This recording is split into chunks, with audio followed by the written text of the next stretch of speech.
Europe, Canada, Mexico, all fighting back. America's first, third and fourth largest trading partners, steel and aluminum from those countries, will no longer be able to flow freely into the United States. Their reactions have been absolutely furious. Canada's Prime Minister called the U.S. measures an affront. Take a listen. Let me be clear. These tariffs are totally unacceptable. These tariffs are an affront to the long-standing security partnership between Canada and the United States, and in particular, an affront to the thousands of Canadians who have fought and died alongside their American brothers in arms.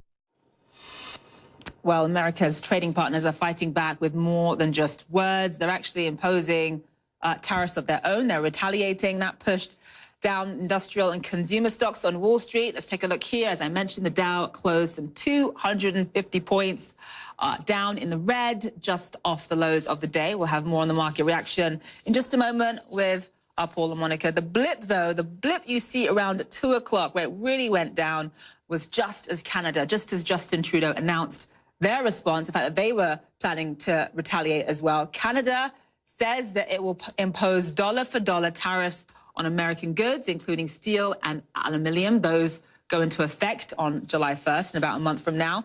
And Mexico announced equivalent measures on items like steel, pork, and produce. Those will remain in force until the U.S. drops its own tariffs. And the EU is moving ahead with tariffs on some $7.5 billion worth of American goods. It will also lodge a case at the WTO as well. The president of the European Commission, Jean-Claude Juncker, said Europe simply could not let the U.S. action go unanswered. This is a bad day for the world trade. What they can do, we are able to do exactly the same. It's totally unacceptable that a country is imposing unilateral measures when it comes to world trade.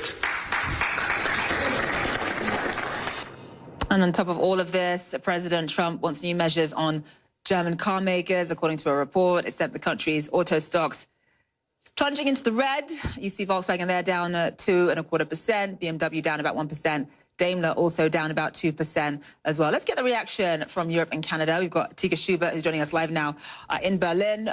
Paula Newton, though, is joining us from Ottawa. So, Paula, let me begin with you, because one of Wilbur Ross's main complaints was that he slapped on tariffs because negotiations in terms of NAFTA was taking far longer than he had anticipated. I'm just curious, aside from the whole national security argument, what has Canada's reaction been to the rationale behind these tariffs?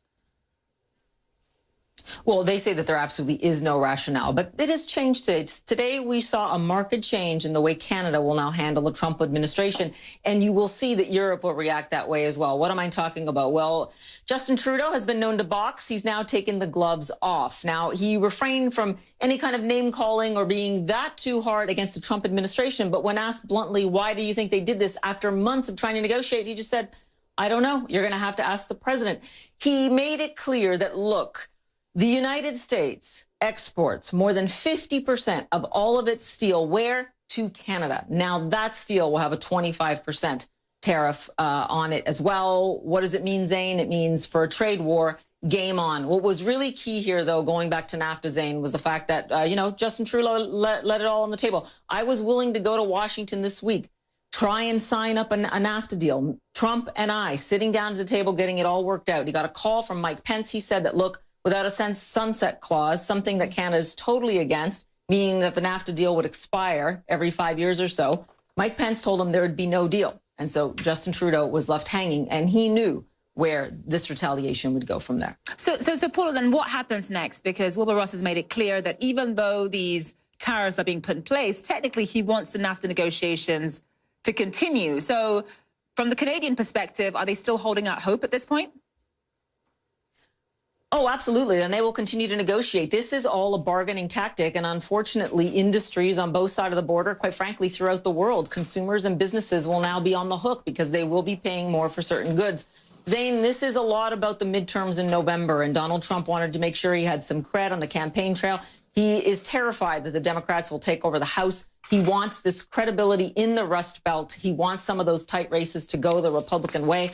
I think he's going to take his chances over the next few months unless he can prove that he really did get the best deal possible from his trading partners on NAFTA. I actually want to bring in Atika Schubert. And Atika, I'm going to pose to you and get you to hop on the back of the last question I posed to the minister, which is all about this report that Trump wants to target German car companies, specifically, in his words, according to the report, until there are no more German car companies rolling down Fifth Avenue. What's been the response in Germany to that report? Well, obviously, Germany is not very happy about this. They don't want to see any sort of tariffs being put on its cars. But I have to point out that Trump seems to have had a longstanding problem with German cars. In a 1990 Playboy interview, for example, he said that he would, quote, tax every Mercedes-Benz rolling into the United States. So this is a longstanding thing with him. And what'll be interesting to see is, how he's going to justify any tariffs imposed on these cars. And we're talking about BMW that owns Rolls-Royce, Mercedes-Benz, of course, but also Volkswagen that owns, Bentley, Porsche, and Audi. Now, he's already set up an investigation saying, listen, how can we justify tariffs on luxury cars? And he wanted to do it on the issue of national security, which for Germany sounds ridiculous. And at the same time, Germany's very angry to see the tariffs imposed on aluminum and steel. They've said they're illegal and incomprehensible, and that's why they're going to be joining in this WTO legal action tomorrow. But at the same time, they don't want to see an escalation because they are worried that it could mean that President Trump goes even further and puts these tariffs on Germany's luxury cars. All right, so they're going to make a complaint to the WTO, but, a complaint to the WTO, Atika, could take 1 year, maybe 2 years, maybe even more than that to resolve. So it could be a long time before you get an answer. And then once you do get an answer, either side could end up appealing. So it could be a really long time. I mean, how long is the EU prepared to wait to resolve all of this? That's a good question. And I don't know if they're really expecting the WTO to put the pressure on the United States, or if they're thinking that the retaliation tariffs that they may put on American goods are more likely to inflict some damage in this trade war. In fact, you were talking about those products earlier. I actually printed out a list of the products they're considering putting on. This is a 10-page list of very fine print.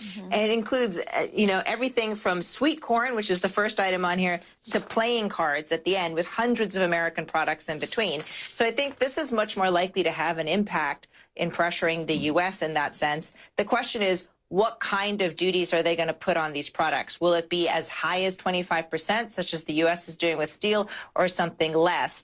And that's going to be the really fine balance that the EU and Germany are going to have to find. Just enough to say, listen, we're making a point and defending our own products, but not enough to sort of get to escalate the war any further with the United States.